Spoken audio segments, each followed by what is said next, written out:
Наводната системска дискриминација на бугарите кај нас никако да се докаже. Во изминатите 3 години од безмалку 500 представки доставени до Комисијата за спречување дискриминација, само 30 били од македонци со бугарска самосвест, од кои само во 3 наврати било утврдено некакво прекршување. Бројките ги демантираат меѓународните писма и апелите на Бугарија, како последниот пример кога бугарската подпредседателка Јотова на самит во Исланд покажа со прст кон Македонија за наводна системска дискриминација на бугарите кај нас.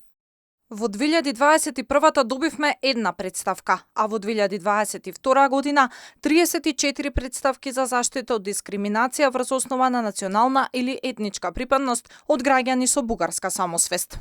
За обвинувањата на бугарската подпредседателка Јотова од Комисијата за спречување на дискриминација велат не можат да коментираат политички изјави. Бројот на пријави за дискриминација на оние кои се чувствуваат како бугари нагло пораснал во 2022, а се претпоставува дека е резултат на отворањето на бугарските клубови низ Македонија.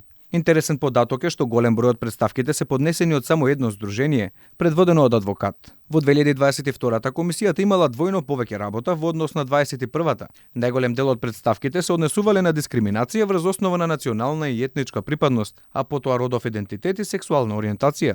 Бројот на поднесени представки пред комисијата енормно расте, со геометриска прогресија. Од 86 представки поднесени во 2021, бројот нарасна на 248 во 2022 година. Тоа е пораст од речиси 290%. И додека бугарите во Македонија се жалат дека биле дискриминирани, македонците во Бугарија не ги уживаат основните човекови права и слободи. Во бројните тужби пред меѓународните судови против Софија, тие се жалат дека им се скратува правото на здружување, како и изучување на мајчиниот јазик. Бугарија е една од земјите рекордери во изгубени пресуди пред Судот за човекови права во Страсбург, како и помеѓу земјите кои не ги спроведуваат меѓународните судски одлуки.